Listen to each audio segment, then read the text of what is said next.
Hi, and welcome to the locker room. I'm one of the hosts, Justin Ham, and thank you so much for joining us as we journey through tough issues that guys face as athletes, coaches, and just as humans in general. Let's welcome our guest today, Thomas McConnelee, as he is here today to help us navigate the questions of guys, God, and doesn't matter.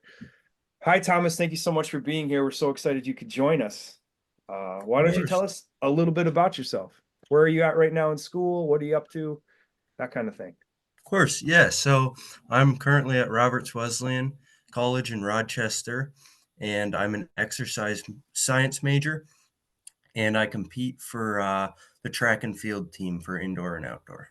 It's awesome. So I know what your discipline is within track. Why don't you share with the audience? What do you Yeah. actually specifically focus on?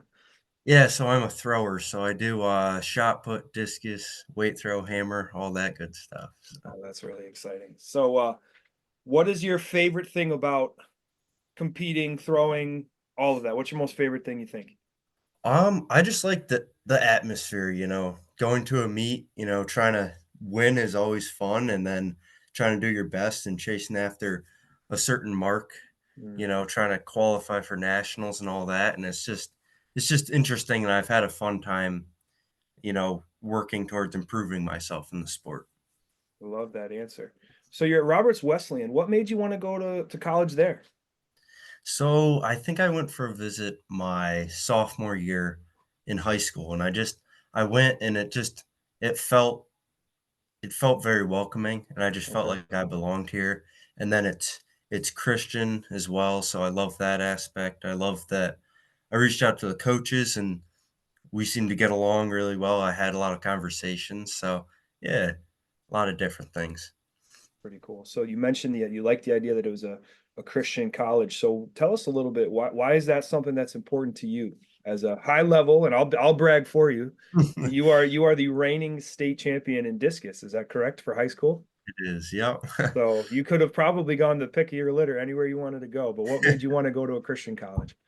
Yeah, I mean, it being Christian is pretty important to me just because to be surrounded by people that have similar goals as yours and similar, they have Christianity matters a lot to them, and God is the most important thing. You know what I mean? Like not having the sport or anything come before God. Right. No, that makes a lot of sense. So how long have you, if you were to put a, tell us about your faith journey. When did that become real for you? Yeah, so ever since I was young, my parents have given me a really good base. They've taken me to church. And I've had faith since I was young, but I think when I was 17, I got baptized. So that was when like I truly like made the decision on my own to follow Mm, God. You know what I mean? yeah. How did your life change once you decided to make it your own? Because I think a lot of people, I grew up in church. A lot of times when you grow up in church, it's almost like a just part of your routine. So what was some of the big changes in you once you realized, you know what, I'm going to do this for me? I think it's just really like when you decide it's you doing it, it's more like um you really look more into it, and you try to create a relationship with Mm, yourself to God, you know what I mean? And trying to create that relationship more rather than just kind of having your parents bring you to mm, church, like since I'm at college now, they're not going to bring me to church, you know what I mean? so right. so I'm driving the church and things like that, so it's more independent and more like your decision on doing it. Yeah, because it makes it more, it sounds like what you're saying is it makes it more your own. It makes it real. Yeah, for sure. Yeah, it's not just something to make mom and dad happy, but it's you want that relationship, you're desiring, you're going out of your way to make sure you're growing in your faith. Yep. That's awesome. So, tell us a little bit, if you don't mind, what's been the biggest adjustment, right? So I never know who listens to these podcasts. Sometimes it's coaches, it could be athletes. So you're a high level athlete. What's been the biggest adjustment to coming into to Roberts and just adjusting to college athletics, to the routine? What's been one of Mhm. the biggest challenges? Yeah, so the biggest difference between college and high school is just it's up to you how well you do in school. It's up to you how well you do in sports and everything because in schooling, in high school, you have like set classes. Mm, You go to school, you're there all day, and it's kind of like you're going to be in school, so you're going to go to your classes. But you'll see a lot of kids here, and it's it's your decision whether to go to class or not. It's your decision whether to study or not. And it's like a lot of work is done outside of class as well. So mm, like a lot of the um school work and homework is outside of class. And if you don't do that, you're not going to do well. right. So what are some things that you've noticed just in the sense of, have you seen in your experience the amount of work that it takes that nobody else notices, whether it's schoolwork, whether it's in the weight room for training for your sport. What's the correlation do you think between, kids who like the idea of it versus those who are actually able to do it? I mean, yeah, you just a lot of people like the idea of being an athlete and a student, but it's tough, you know. It's tough to keep up with all your schoolwork, be studying, and also be getting in, 4 or 5 hours, 6 hours of training each day for your sport. And it's tough, but a lot of people aren't willing to do that. But I feel when you see really good athletes, that's the ones that are willing to do all of that.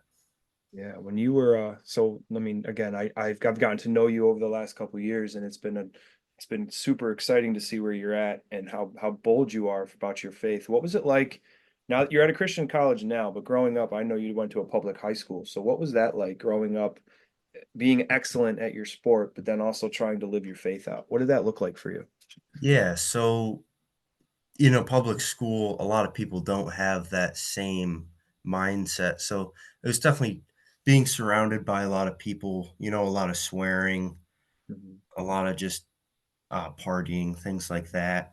So it's definitely like I tried to separate myself from that and you know path my light and all that. mhm, And so like in meets, I had these warm-up shirts that said Jesus is king on them. So I would try to start conversations with different people. And a lot of my friends, they aren't Christians, and mhm. it's tough when you're trying to like bring it to them, you know what I mean? You're discipling to them, and sometimes they don't listen. So it's Right. tough, but it's you're hoping to spread the word. Yeah. So in those times when, when you're sharing your faith and people aren't necessarily responding the way that you would like them to do, how did that make you did that make you keep doing it? Or is there any moment where you're like, you know what, maybe this isn't for me? Or how did you wrestle with those the lack of success potentially that you could be looking at if you weren't getting the response Yeah, you wanted? I guess I still was pretty persistent with it. I really want to uh, bring people to Jesus, and just I want people to be saved. So I guess I just kept kind of trying and trying. And even though with a lot of people it didn't work, I still am hoping some of them maybe that thought at least stays in their head. You know what I mean? Yeah, the Bible's clear. We never know. Like it's up to us to just plant the seeds and the Holy Spirit does the rest. So it For sounds like sure. you did a lot of seed planting during your high school career. uh, That's yeah, awesome. I tried to. That's awesome. That's fun. That's exciting. How did it feel when someone who is disciplined as you are, and you knew what you wanted to do, but yet you were surrounded by the world and the influences of the world. Were there ever times you felt lonely because you weren't doing the same things that people in school were doing or other people on your team were doing? And how did you deal with that? Yeah, I mean for sure, because like in high school, Um, I didn't really have many close friends, to be honest with you, because it was Sure. kinda tough because a lot of them were going out and partying and Right. drinking and doing a bunch of that stuff, and I just wasn't going to, so it was it was definitely like I felt a little bit alone, definitely, because I remember I was always, like, thinking, like, it's tough not really having a close friend, you know what I mean? But, Mm, like, it was difficult in that way, but in college, I mean, I found my closest friends, like yeah. like, in my whole life, and I've only been here less than a year, which is kinda crazy. It is. What is it about being at a Christian college that's given you that connectedness? to Um, your close friends? I think like the one thing that it doesn't necessarily have to do with it being a Christian college is the school is set up so the freshman dorms, there's like a suite place, Okay. and then there's like I think like 5 dorm rooms connected to that. And then every suite, or at least there's a suite connected to mine, so it's like you really get to know the people in that area. Yeah, And even at a Christian school, not everyone is a Christian. A lot of of kids course. come for sports, Sure. but I just feel we've a lot of the same priorities and thoughts to a lot of the kids because they are Christian. They have Mm. those ideas. Yeah, it sounds like when you surround yourself with people who think like you, right? Whether it's if you're, a Christian, you hang out with other Christians, that's going to give you that sense of community. Or, even if you're an athlete, you hang out with other athletes, you're going to have the same kind of thing on your mind because it's similar ways of looking at things.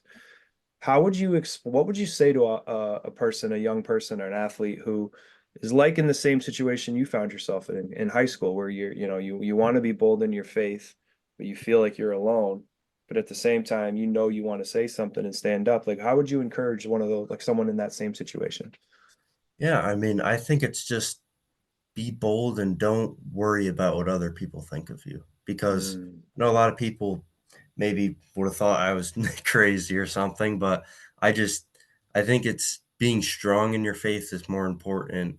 Like God says, if it's lukewarm, he spits it out. So yeah. just being strong, and even if a lot of people don't take what you're saying, just continue to be strong.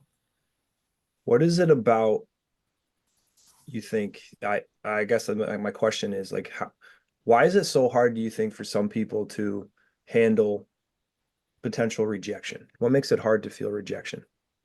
I mean, everyone wants to be in a group. Everyone wants to have a lot of friends, and a lot of people want to fit in everywhere.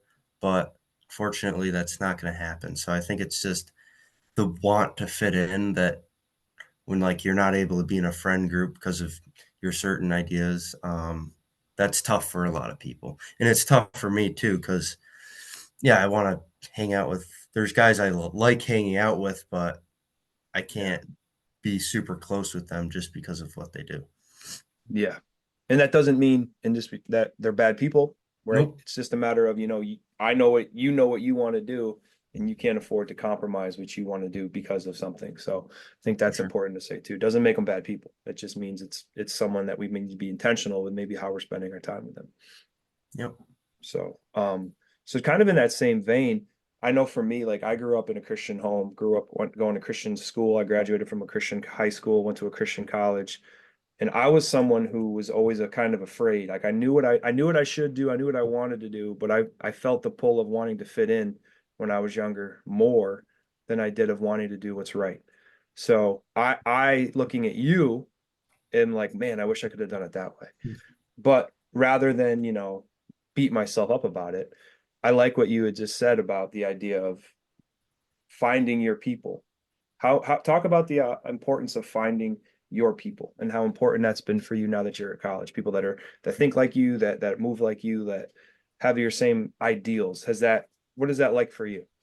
Yeah, so just having supporting people around you that share your ideas, share your faith is just really important.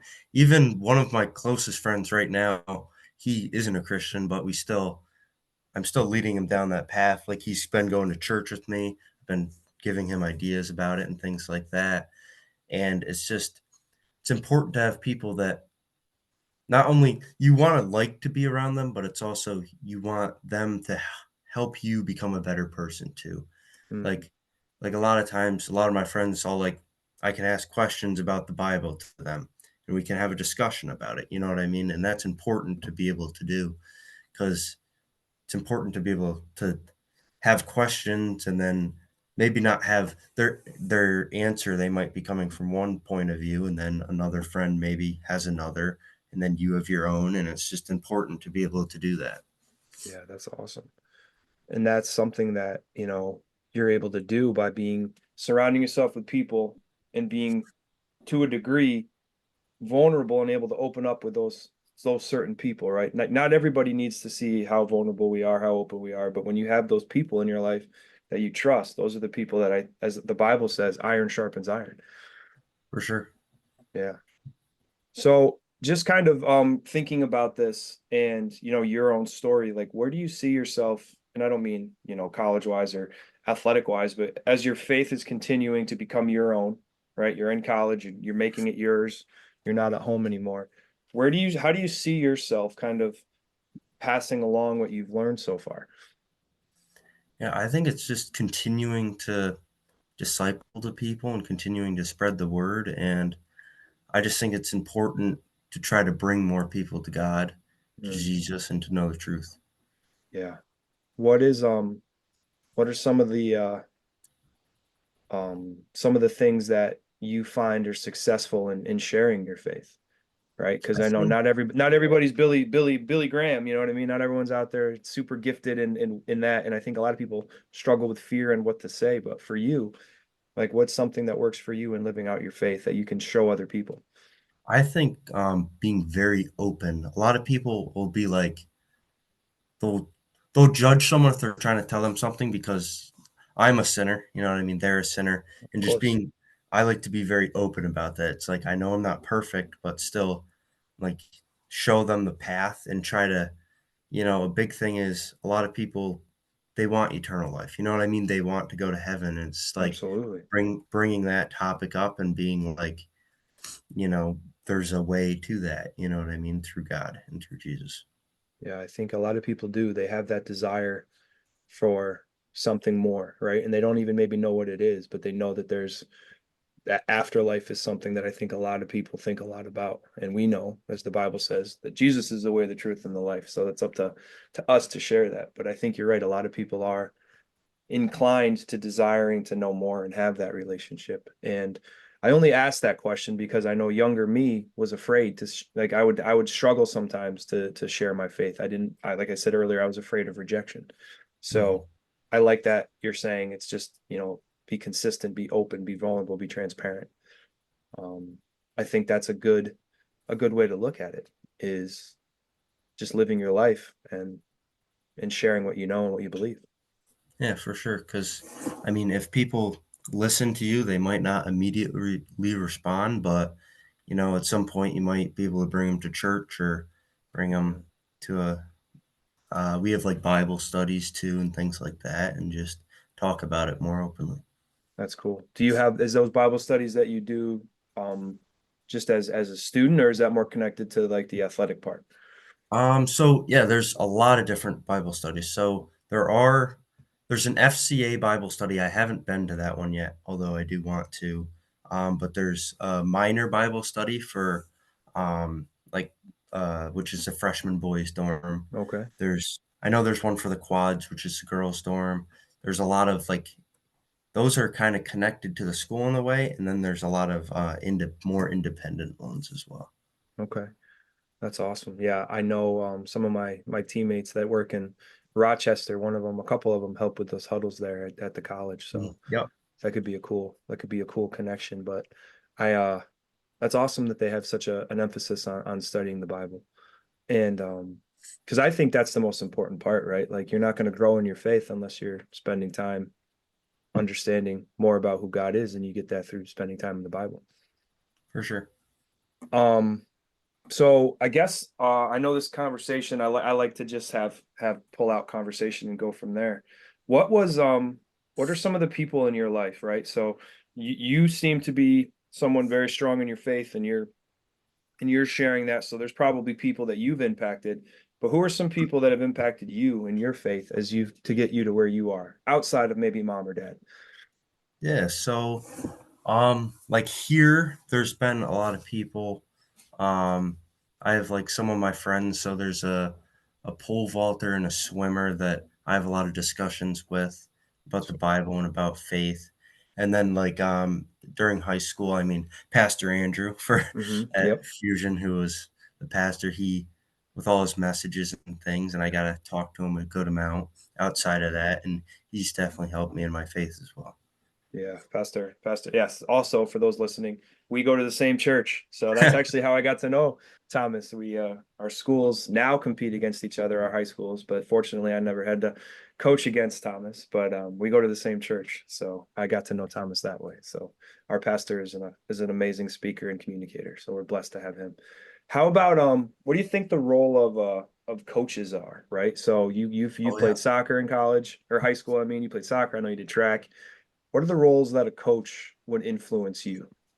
Yeah, of course. So I forgot about that. Coach Hantho, who was my throwing coach in high school, we go to the same church too, and Oh yeah, that's right. He's there um, too. yeah, and um, we would obviously have discussions about throwing, but also like we talk about God. We had a lot of like Yeah. we went down to Penn Relays, like a 5 hour drive, and we just had a lot of discussions then. And he's definitely helped me step closer to God as well because I mean, a coach you're spending a lot of time with, and if they're a positive influence, they're just really gonna help you in your journey. And maybe you can, if some of my coaches weren't Christian or didn't know the light, you can guide them that way too. Yeah. And actually what I was thinking, I forgot about Coach Hanto too. I was thinking just about so FCA, like we want to reach every coach and athlete. And one of the things that we talk a lot about is the power that a coach might have over like, like to your point, you had a 5 hour car ride with Coach Hanto. That's a lot of time to really get to know them. So like coaches have a ton of influence over their athletes. It's just a matter of, sometimes they don't always realize that. So that's where I was going. And then I forgot about Coach Hanto. Yeah, Coach Hanto's the man.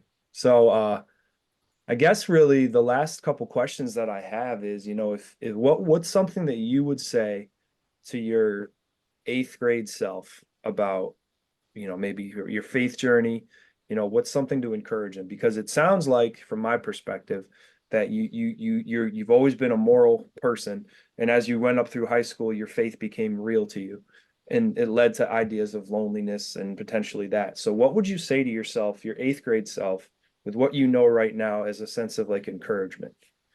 Yeah, I think I would just say stay strong in your beliefs and also let God like lead you and trust his path that he has for you because I going through middle school and beginning of high school was all basketball. And then my freshman year I hurt my hip. And at the Mm, time I thought, oh, this is like the worst thing that can happen. And then that's actually what brought me to throwing because I couldn't run in track because oh I had a man, hip injury. So the only reason why I started throwing was because of an injury that God wow. gave me. So it's like even something that you look at the time and you were like really you thought it was a bad thing, it just turns out to be good. Yeah, that is, I didn't know that. So that is something I did not know. So if it wasn't for your injury, you would have probably played basketball and you never would have figured out you were a thrower. Yeah. Wow. So God took something that at the time in ninth grade you probably thought your life was over because basketball, and now look what he did with it. Yeah, it's crazy. I always think back on it and I'm like, wow, it's just incredible. That is incredible. Um, and that's kind of like a picture of like the gospel, right? Where like God takes broken things that to us seem like the end of the world, and he'll figure out a way to make them new as long as we continue to surrender that to him and let him lead us, to your point, versus us trying to take control of the steering wheel. For sure. Um, that's really cool. I did not know that. So I guess the final question that I'll ask for you is, if you could look down the road, right, and see, I know you probably have dreams and ambitions and things you'd love to accomplish. Um, what what do you think it would take for you to get to those parts of what you want to do? Okay. Whether it's in So like athletics as or in a general, whatever. Athletics, faith, where do you want to, what are some goals that you have? And you don't have to get specific on it, but like Mhm. what does it take to get where you want to go? One of my big thoughts that's been coming to me is going and being able to do some professional throwing. So Okay. that would be after college, and that's just gonna take time and to see how well I develop. Yeah. So that's one of my big goals. Good, Drew. Take some time and just see how it develops, and then